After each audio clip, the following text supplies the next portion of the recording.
The Psychology Spectrum presents 15 psychological tricks that actually work. We all want to be more persuasive, more influential, more likable. We want to get what we want from others, whether it's a raise, a date, a favor, or a sale. But how do we do that? How do we make people do what we want them to do, or at least make them more receptive to our ideas? One way is to use psychological tricks. These are subtle, often unconscious ways of influencing people's behavior, thoughts, and feelings. They are based on principles of human psychology, such as reciprocity, scarcity, social proof, authority, and consistency. They are not magic, but they can have powerful effects if used correctly. Here are 15 psychological tricks that actually work on people.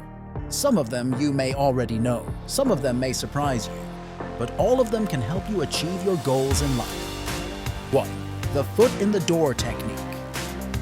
This is a classic technique of persuasion, where you start by asking for something small and easy, and then gradually increase your requests until you get what you really want.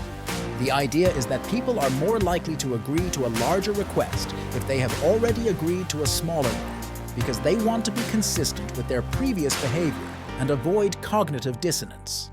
For example, if you want someone to donate money to your cause, you can start by asking them to sign a petition, then ask them to wear a badge, then ask them to make a small donation, and then ask them to make a larger one. Each time they comply, they are more likely to comply with the next request because they have already committed to your cause and don't want to back out. 2. The door in the face technique. This is the opposite of the foot in the door technique, where you start by asking for something large and unreasonable, and then reduce your request to something more reasonable and acceptable. The idea is that people are more likely to agree to a smaller request if they have already rejected a larger one, because they want to be polite and cooperative, and feel guilty for saying no. For example, if you want someone to buy your product, you can start by asking them to buy the most expensive version, then offer them a discount, then offer them a cheaper version, then offer them a free trial. Each time they refuse, they are more likely to accept the next offer because they feel bad for rejecting you and want to make up for it. 3. The bait and switch technique. This is a technique where you promise something attractive and desirable, and then change the offer to something less attractive and desirable, but still acceptable. The idea is that people are more likely to accept the second offer if they have already committed to the first one, because they don't want to lose the opportunity and feel disappointed. For example, if you want someone to sign up for your service, you can start by offering them a free trial, then tell them that the trial is over and that they have to pay a monthly fee, then offer them a discounted fee if they sign up now. Each time they agree, they are more likely to stick with the deal because they have already invested time and effort into your service and don't want to waste it. 4. The lowball technique. This is a technique where you offer something at a low price and then reveal hidden costs or conditions that make the offer less attractive but still acceptable. The idea is that people are more likely to accept the second offer if they have already agreed to the first one because they don't want to change their mind and feel foolish. For example, if you want someone to buy your car, you can start by offering them a low price, then tell them that the price does not include taxes, fees, or repairs, then offer them a slightly higher price that includes everything. Each time they agree, they are more likely to buy the car because they have already decided that they want it and don't want to admit that they made a mistake. 5. The framing effect.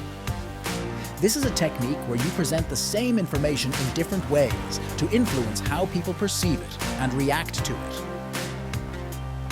The idea is that people are more likely to accept or reject something based on how it is framed, rather than on its objective value. For example, if you want someone to choose your option, you can frame it as a gain or a loss, depending on what is more appealing to them.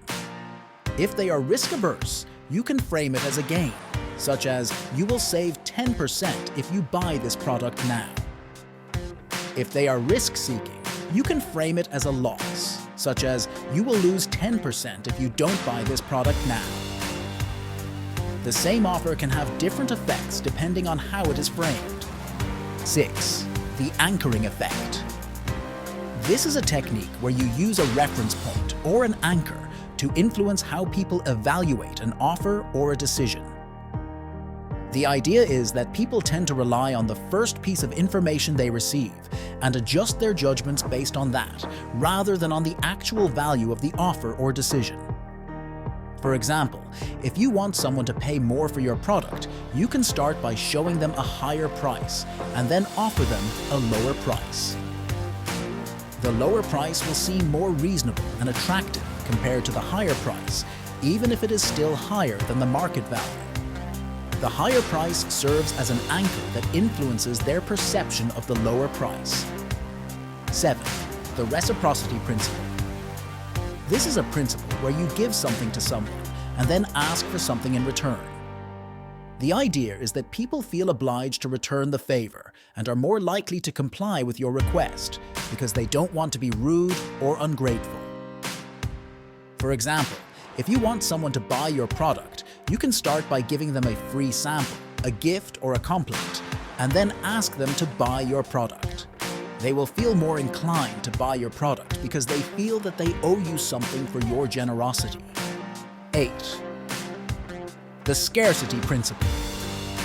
This is a principle where you make something seem rare, limited, or exclusive to increase its perceived value and desirability.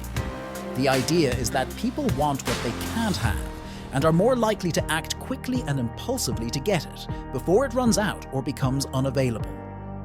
For example, if you want someone to buy your product, you can start by telling them that it is in high demand, low supply, or on sale for a limited time. They will feel more motivated to buy your product because they fear that they might miss out on a great opportunity or deal. 9. The social proof principle. This is a principle where you use the opinions, actions, or behaviors of others to influence someone's decision or behavior. The idea is that people tend to follow the crowd and are more likely to do something if they see that others are doing it or approve of it. For example, if you want someone to buy your product, you can start by showing them testimonials, reviews, ratings, or endorsements from other customers, experts, or celebrities. They will feel more confident and persuaded to buy your product because they trust the opinions and experiences of others. 10. The authority principle. This is a principle where you use the status, expertise, or credibility of someone to influence someone's decision or behavior. The idea is that people tend to obey or respect authority figures and are more likely to do something if they see that someone with authority recommends or approves of it. For example, if you want someone to buy your product, you can start by showing them credentials, qualifications, awards, or certifications that demonstrate your authority or expertise in your field. They will feel more assured and convinced to buy your product because they trust your authority and knowledge. 11. The liking principle. This is a principle where you use the similarity, attractiveness, or familiarity of someone to influence someone's decision or behavior. The idea is that people tend to like and agree with people who are like them, who are attractive, or who they know well. For example, if you want someone to buy your product, you can start by finding common ground, complimenting them, or building rapport with them. They will feel more comfortable and friendly with you, and more likely to buy your product because they like you and feel a connection with you. 12. The commitment and consistency principle. This is a principle where you use someone's previous actions, statements, or beliefs to influence their future actions, statements, or beliefs. The idea is that people want to be consistent with themselves and are more likely to do something if they have already done something similar or expressed support for it. For example, if you want someone to buy your product, you can start by asking them to make a small commitment, such as signing up for your newsletter, filling out a survey, or joining your community. They will feel more committed to your product and more likely to buy it. because they have already shown interest or involvement in it. 13.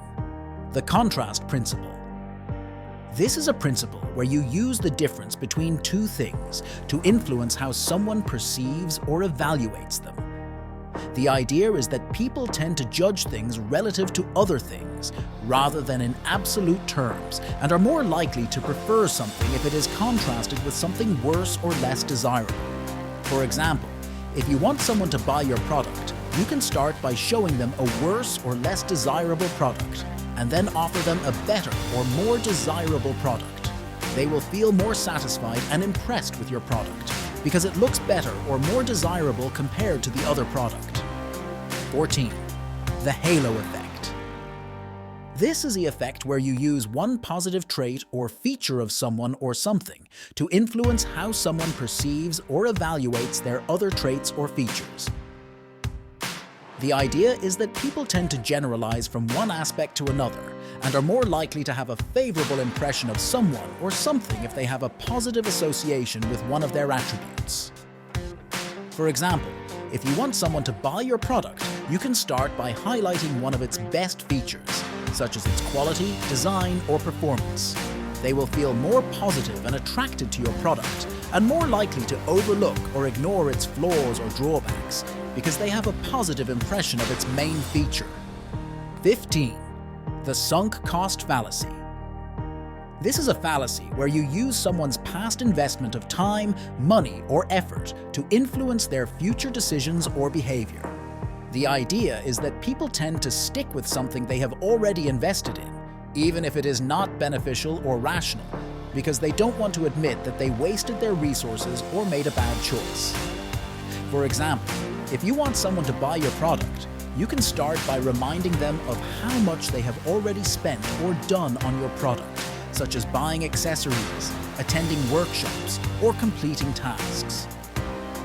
They will feel more committed and loyal to your product and more likely to buy more of it because they don't want to give up on their investment or switch to something else. These are some of the psychological tricks that actually work on people. They are not foolproof, and they may not work on everyone, but they can help you improve your persuasion, influence, and likability skills.